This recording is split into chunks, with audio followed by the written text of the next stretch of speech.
Hello everyone and welcome to another end of year episode of the FeMANism Podcast. And we are looking at the moment to wrapping up the year for you nicely in a feminist way, of course. And so today I'm here with my co-host, Jamie Hoggart, and he is going to talk to us about something very cool again, the Spotify Wrapped app that's come.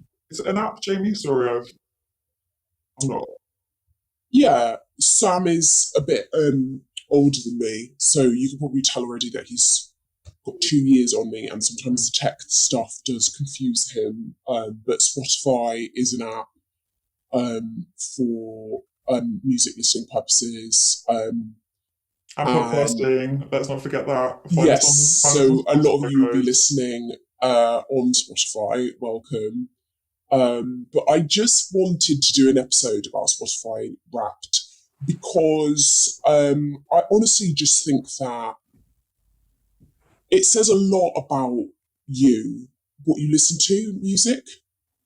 It says, what music you listen to says a lot about you. So a lot of people will listen to crappy music and then you know that they might be a crappy person. For me, I only listen to amazing music and that reflects on me being quite an extraordinary gentleman. So I thought, let's compare me and Sam, our Spotify Wrap, find out what we've been listening to, what our listening ages are, and once and for all, we can see what grade. Yeah. Okay, so we all are, or one of us is. Yeah. Yeah, okay. Okay, so as you can probably tell from James' introduction, Spotify Wrapped lists were they were slightly different in terms of like listening age, but as much as Jamie might think, having a listening age of 19 makes him just young at heart. Yeah, like he thinks that. Down with the youth, just this type of guy who walks down the street and everyone high fives. Yep. Okay, so just before Jamie, he'll probably tell you in a second, but my listening age came out as 476. And I just want to say about that, that does sound old. Yes, it sounds old. But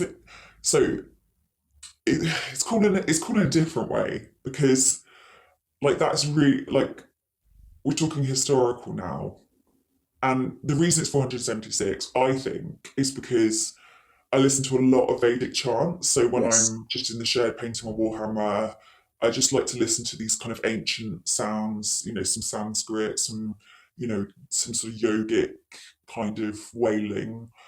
And so what Spotify does is I think what the algorithm does is it looks at how old you would have been if you were, say, 20 or, coming of age when that stuff was popular. So obviously that's about 600 years ago.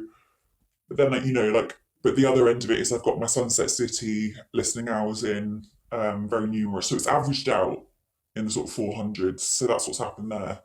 Can I just say something? It's just been annoying me for the 5 minutes that you're talking. Sunset City is my favourite band. And I also want to spend a bit of time telling the listeners about Sunset City. Some of you guys will already know about them if you're like a cool man or whatever. But they do need a bit of introduction because even though they've got, I think they're the most listened to band for men aged 40 plus, 40 to 45, a lot of people outside that demographic, their lives won't have been blessed by Sunset City. They're not going to know who they are. Yeah. But they are my favourite band, and that brought my listening age way down to 19, which is... Yeah, one of the coolest facts about me, though not the only one. Well, that's the thing. Well, just to let you know, I think 700 was the age I would have been if I'd only listened to Vedic chants. So the fact that, I'm also a mega fan of Sunset City. Well, I mean... Well, I did... Well, to be fair, Jamie, I actually introduced you to the band. That's... Okay, whatever, yeah, you introduced me to them, but then you were like, I listen to them about an hour a day. I'm like, find a waking hour a day that I'm not listening to Sunset City. That's how quickly I became a fan. I'm a mega fan, and you dapple, I would say. Well, you're the type of guy who you're like, this is my favourite band. I will go on the train for an hour to see them if they're in the UK. I will travel to any European city to see them live. I've seen them live so many times that I recognise men in the audience and occasionally hold hands with them now. That's how special our experiences are.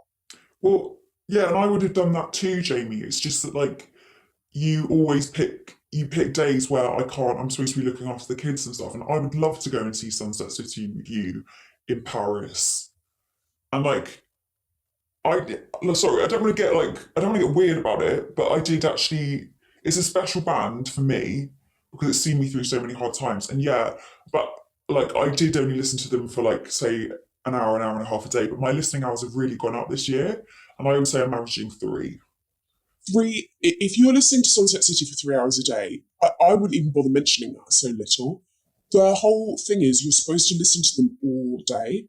And that's why so many Sunset heads, we will wake up and just have them in our headphones till we go to sleep. And the best bit about it is the music always resonates. It always makes me feel seen. But when the sun starts to go down, when the sun starts to go down and you're listening to Sunset City and you're connected to all the men in your time zone going through the same thing. Yeah. And it's different because like in Scotland, like my brother's in Scotland, the sun sets a slightly different time, but it's like, oh, I can feel the sun going down. I can feel them listening up there. And we are connected through this music of these two amazing men who like just know how we feel. They know what we need. And it's the only band I've listened to this year. Yeah, apart from the chants, it's the same. But the chants, mate, it's like, what are you doing? What could the chants tell you about human life that you don't get through? No. Like, I am giving them up, and this is the thing. Like, I have made a full commitment to being a Sunset head for next year, and that's just how it goes. But I just wanted to give the listeners a bit of background, because if you haven't actually heard any of their tunes,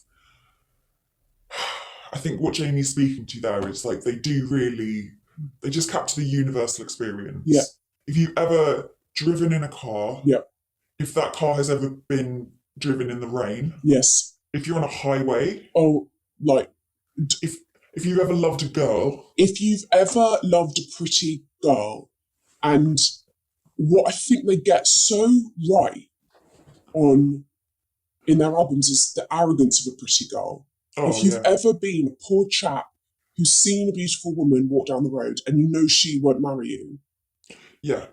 But she lives in your memory for a whole summer. And that's the thing. It's like this summer of memory and her perfume and her hair and the highway and the rain and the heartbreak and the way that you'll never, ever, ever feel like that again. Yeah.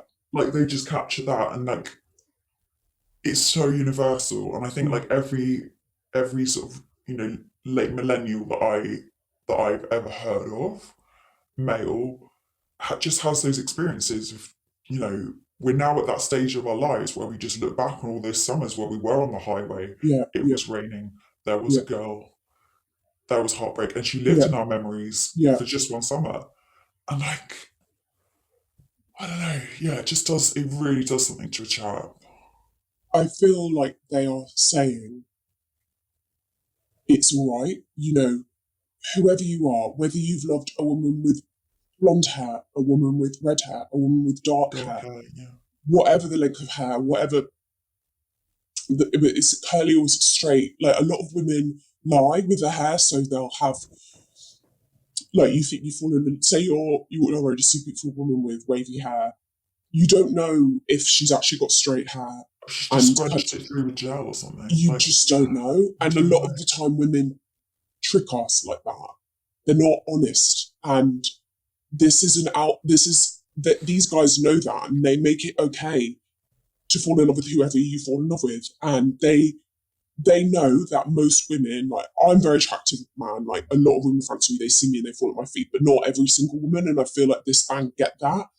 And for those who aren't Sunset heads, the two singers, Brad and Chad, like, they met at University in Ohio, which is a city in America. Which is weird because they're both from Bridport. Right, which is just not what you'd expect. Not at all.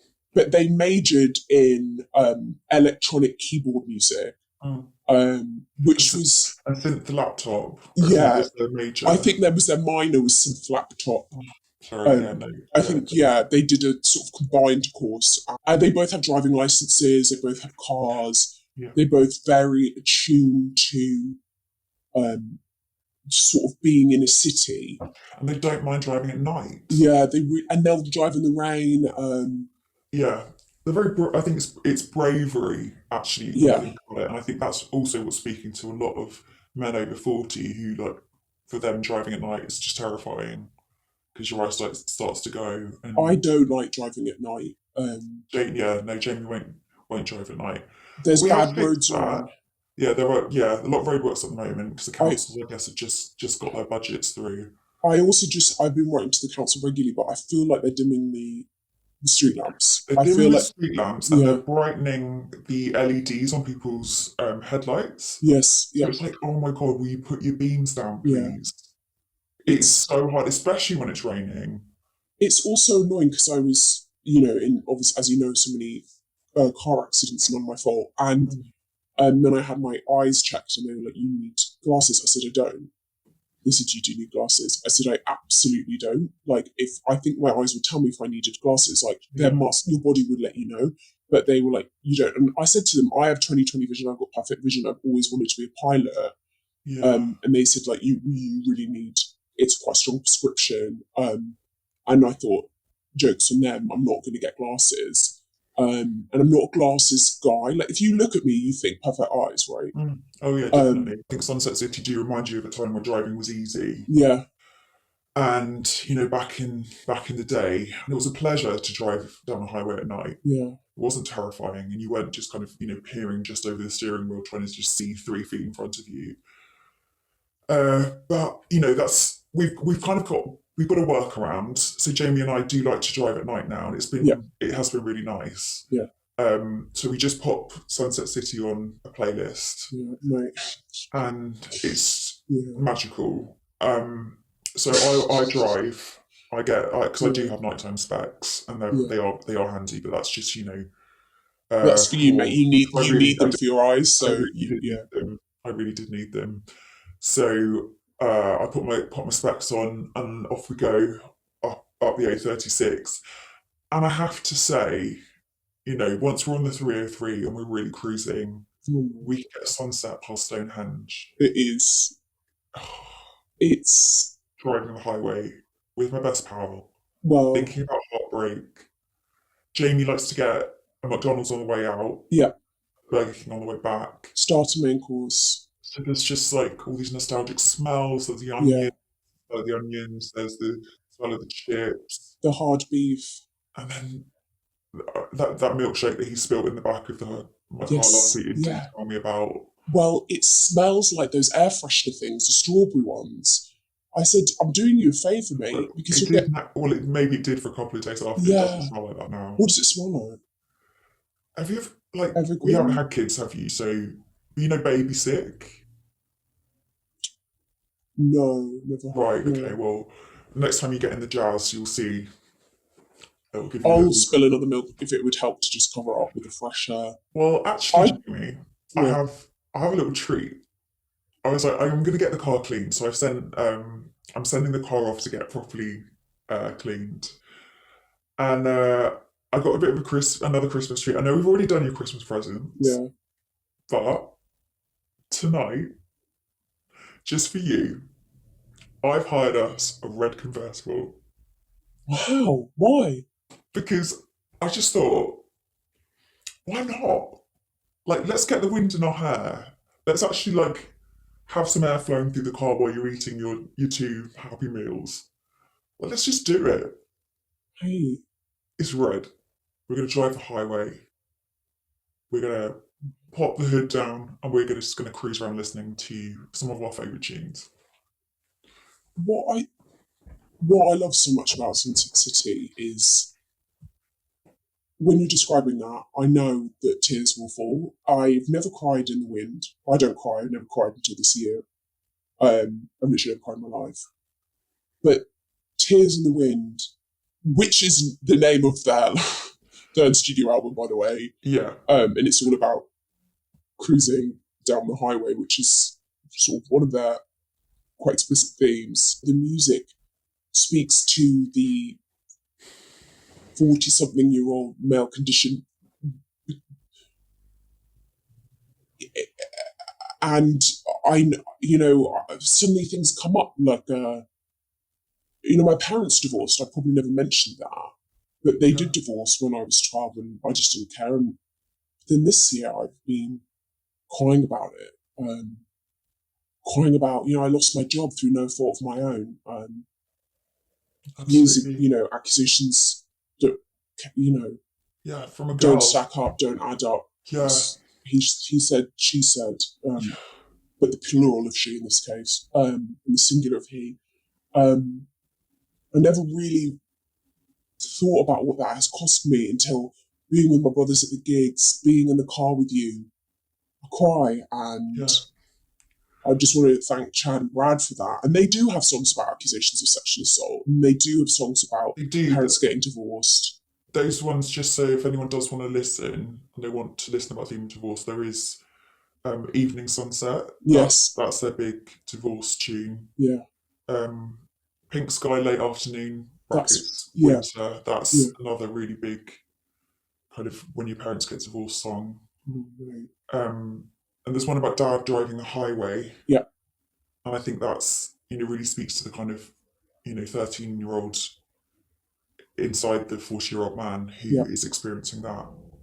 And that's called Sunset Synonym, if anyone wants to just kind of grab into those tracks. What we really need to do is we're just going to play a little bit for the listeners so that you can really get an idea of, and we're sorry if there is some, emotional release that happens for you guys, but you've really got to get into them. You really have to just get with the program. Okay. Can you play them a bit of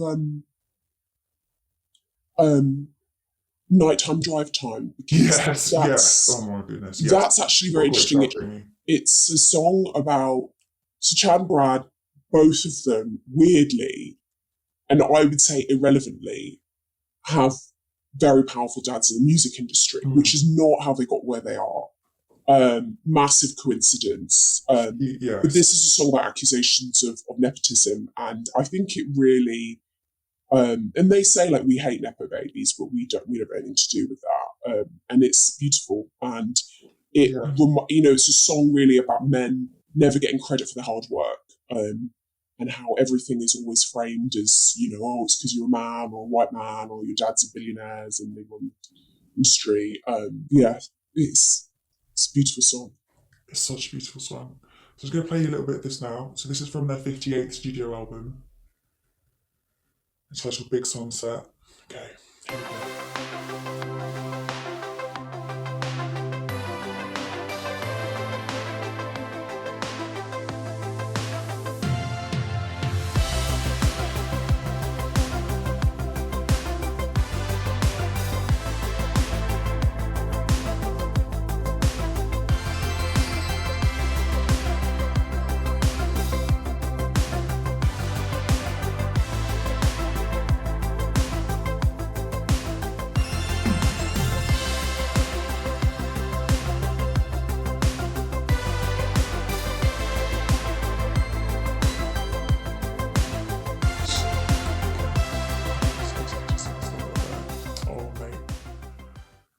I already feel like we're flying down the highway on a new convertible. You can hear their degrees in computer synth or their mind. You can hear it. You really can. Also, the way that they play the auto-tune, it's like most people's fingers don't work that fast. I don't know how they do it. It is just, they are genius. Yeah. This is the thing you have to remember. And a lot of people just always accuse them of using AI. And they're just like, well, this music has to be AI. And it turns out even AI tried to sue them to say, you need to stop stealing the music. Whoa, yeah. So, I don't know if you know that, Jamie, but they had this massive legal battle, which they won. Thankfully, one of their dads stepped in at the end. Yeah. I'm but if they hadn't have been there, we might not be experiencing one studio album every month that they release. Also, could AI marry models? Like, that's the other thing. Like, Chad and Brad have worked so hard and earned so much money, and you can see it in their wives. And AI doesn't even have a wife, so it's like, how would that even happen? Like, you can tell how good the music is by who the musicians ended up marrying. And they married two beautiful white models. And that is just a big achievement. It's just the variety as well of the experiences covered. I mean, we're going to listen to another track now. Yeah. So, okay, this one is called Early Evening. I'm just going to have a little sample of this one now.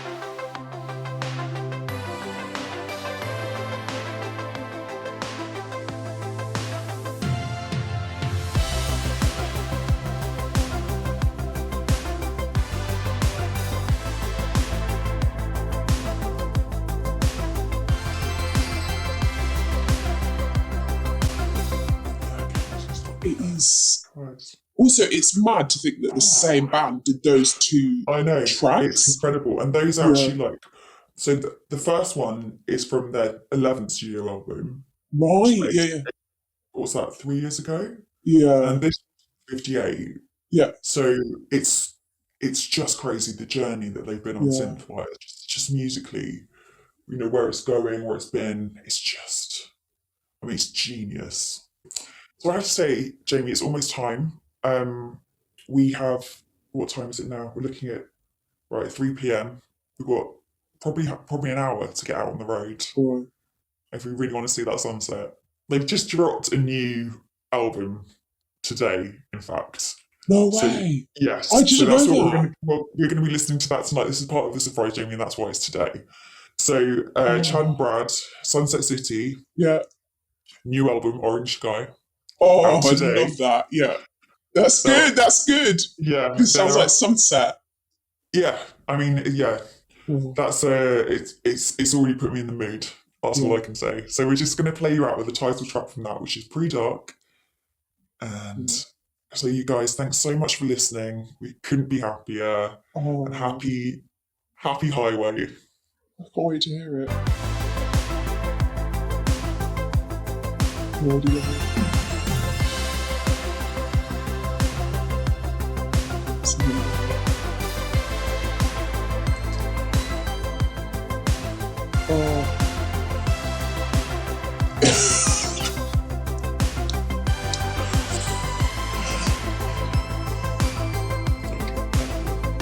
Yeah, so